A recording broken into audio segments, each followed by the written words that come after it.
In a small, peaceful village called Green Valley, there lived a young man named Paul. He was only 21 years old, yet life had placed a heavy responsibility on his shoulders. When Paul was just 5, tragedy struck. His parents passed away, leaving him, his older sister Mary, and his younger brother Michael to survive on their own. From that moment, Paul became the backbone of the family.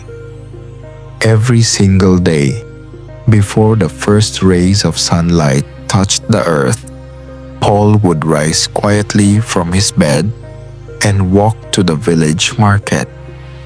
There, he carefully picked only the freshest vegetables. He knew the people of Green Valley loved healthy, quality food, and he was determined to give them the very best. By 9 o'clock, Paul was on the streets, pushing a handcart filled with shining green vegetables. His cheerful call echoed through the village. Fresh vegetables for sale. Everyone recognized Paul's voice. They trusted him, not only because his vegetables were fresh, but because of his honesty, his smile, and his heart. When evening came, Paul set up a small stall near his house. From 7 until 11 at night, tired villagers returning from work would stop by. They loved buying from Paul. He greeted each person warmly, asked about their day, and always made them feel valued. Although 2 other sellers, Mr. Smith and Mrs. Brown, sold vegetables in the same market, people always preferred Paul. His prices were a little higher, but no one complained. They knew they were getting the best. But success often brings envy. Mr. Smith would mutter under his breath, "How does he do it? His vegetables cost more, but people still buy from him." Mrs. Brown would frown and whisper back, "It's not fair. We work hard too, but no one notices us." The more they watched Paul, the angrier they became. One afternoon, while Paul was making his rounds, he noticed something. Every day, an old woman came to his cart. She asked about the prices, looked at the vegetables, and then quietly walked away without buying.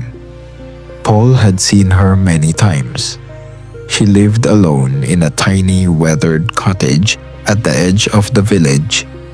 Finally, one evening, Paul decided to speak to her.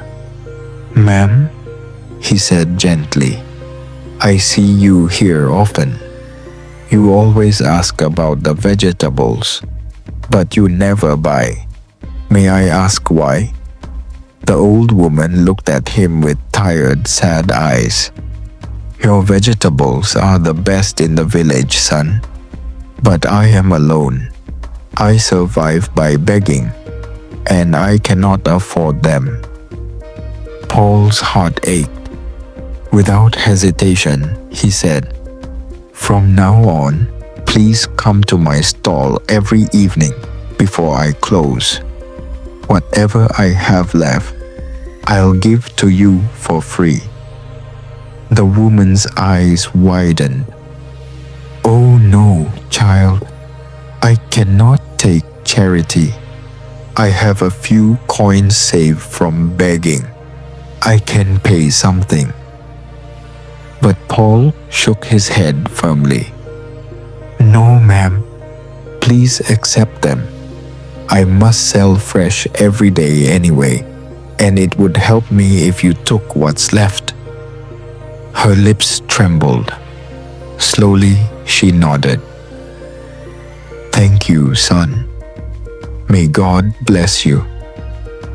From that day on, the woman came every evening. Paul greeted her with a smile and handed her a bag of fresh vegetables. But not everyone smiled at this kindness. Mr. Smith and Mrs. Brown watched with narrowed eyes. Look at him, Mrs. Brown hissed. Giving food away now, making us look heartless. Mr. Smith clenched his fists. We have to stop him. He's making us lose everything. Their jealousy turned into hatred. And one dark night, they put their plan into action. It was late. Paul had just finished his sales and was pushing his cart down a quiet, empty road. The night air was heavy and the village seemed silent. Suddenly, two figures stepped out of the shadows. It was Mr. Smith and Mrs. Brown. So, Paul, Mr. Smith sneered. You think you're better than us, huh? Selling overpriced vegetables and giving them away to beggars? Paul froze, his heart pounding. What do you want from me? He asked, his voice unsteady. Mrs. Brown stepped closer, her voice sharp with envy. We want you gone. Leave this village. Or else. Paul looked around desperately. The road was empty. The sky was dark. He was alone. Just when fear began to crush his spirit, a voice rang out. Help! Somebody help! Save him! It was the old woman. She had been passing by and saw everything. Her cries cut through the night, echoing across the village. Startled, Mr. Smith and Mrs. Brown panicked. They looked at each other in fear. Then, without a word, they turned and ran into the darkness. Paul stood there, trembling. Relief washed over him like a flood. The old woman hurried to his side. Her eyes were filled with concern. My dear boy, are you all right? Paul nodded, his voice breaking.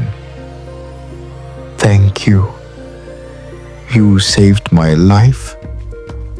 The woman smiled softly. No, Paul, you saved mine first. I could never forget your kindness. That night, as they walked back to his home, Paul made a decision.